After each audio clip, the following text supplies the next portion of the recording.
Okay, so this is my spinning wheel. When I first started out with spinning wheels, I had what was it called? An S750 or something. It was an Ashford. No, it was a Louis. It was a Louis, and it didn't have all the knobs and whistles. It was an upright folding wheel. And all you had to do was turn a knob. In order to change the tension on it, you just turned a knob. I did not get along with it at all. I paid $500 for it, and it they don't make them anymore, so now they're worth like $1,200. But I got desperate at one point. My husband wasn't very careful with it when he was moving it, and I was worried he was going to break it. And I ended up selling it. I sold it for $300. Is that crazy? It just makes me sick now. Anyway, so that was my stupid tax. And for a while, I just used a drop spindle because I disliked that wheel so much that I didn't spin on it, and I went instead to a drop spindle. So what I have now is a Kromski Symphony, and PJ Hartwell, Pat Day Hartwell, she's a friend of mine, suggested this, the Symphony, because I wanted to make some finer yarns instead of some coarser yarns. I wanted the option to make some finer yarns. And this one is much more complicated than the other wheel, but I like that.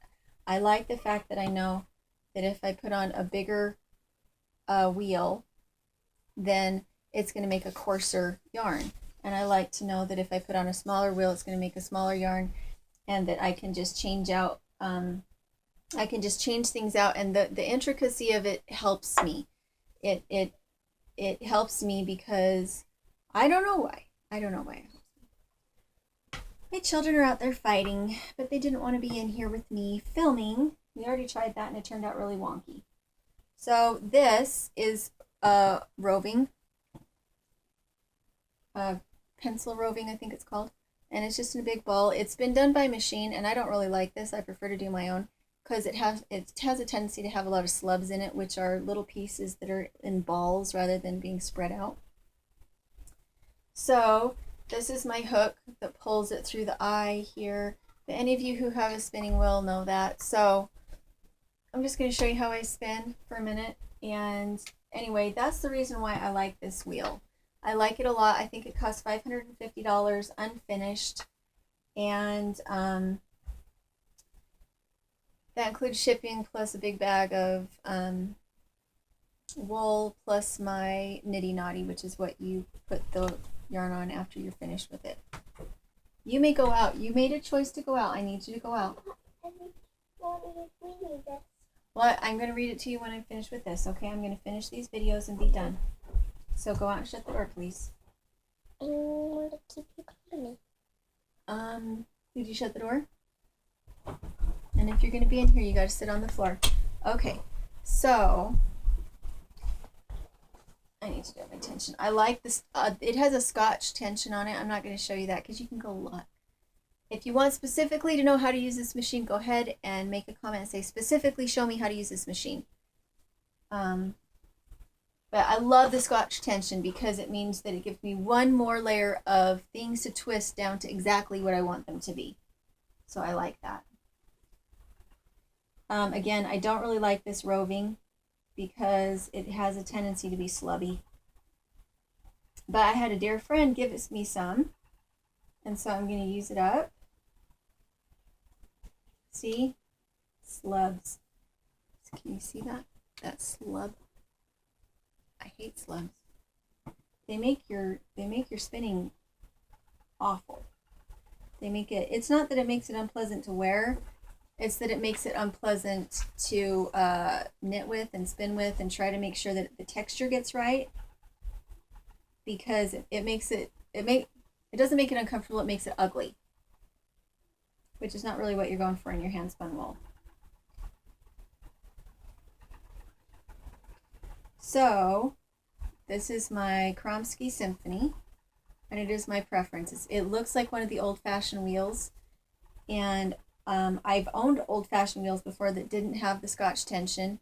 They just had there's a knob down here that moves the wheel further away from the spinning part of it, and that's what creates your tension. With this one, I can do that. I can move them further apart to make it tighter, but I also have my Scotch. Should I just show you the Scotch Tension?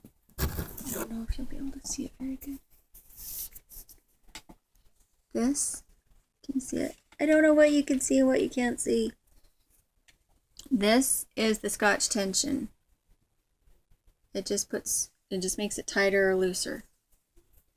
And this is the knob you do to separate this spinning mechanism from the wheel to make the string, that string, tighter. And I would love to be able to make this video better, but I tried to do that with Paige earlier, and she got really whiny, and she kept standing up and moving closer and then moving further back. And so it made a really horrible video, so I'm just stuck trying to do it this way.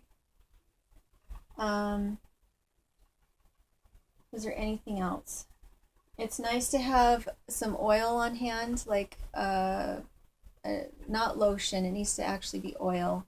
And it helps the wool, just like with the carding, it helps the wool to separate from each other better when you're spinning. And right now I'm making more of like a sock yarn. And again, I hate the slubs. I can feel all the slubs in this wool. It's driving me crazy because it's gonna make it hard to. It also makes it hard to make the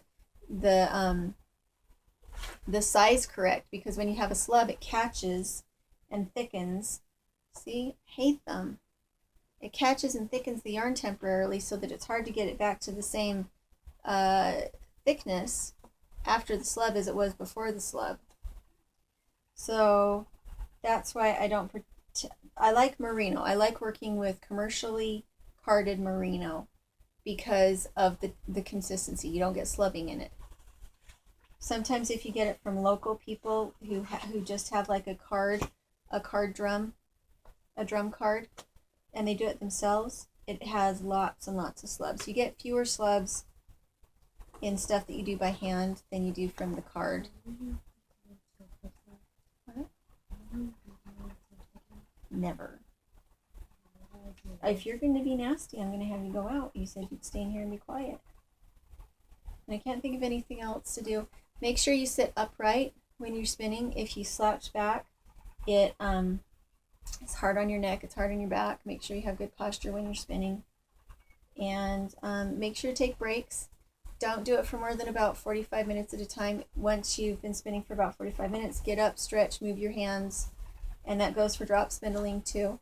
It's one of those things that can lead to carpal tunnel if you don't take breaks from it every once in a while, which is why it's nice as a housewife to have this to do, because it's one of those things that kind of breaks up the monotony of dishes or cooking. Is you can come do this for 45 minutes, then you can go do that for 45 minutes, and you're always productive, but it's something you can do when you're sitting down.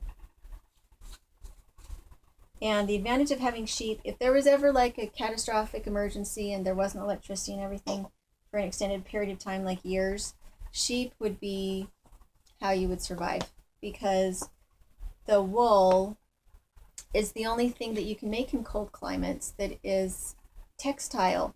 We can't grow cotton here. We can't really grow linen here, and linen, it wouldn't keep you warm. The rabbits, the wool is nice, but it's not hardy enough to make it through rough use.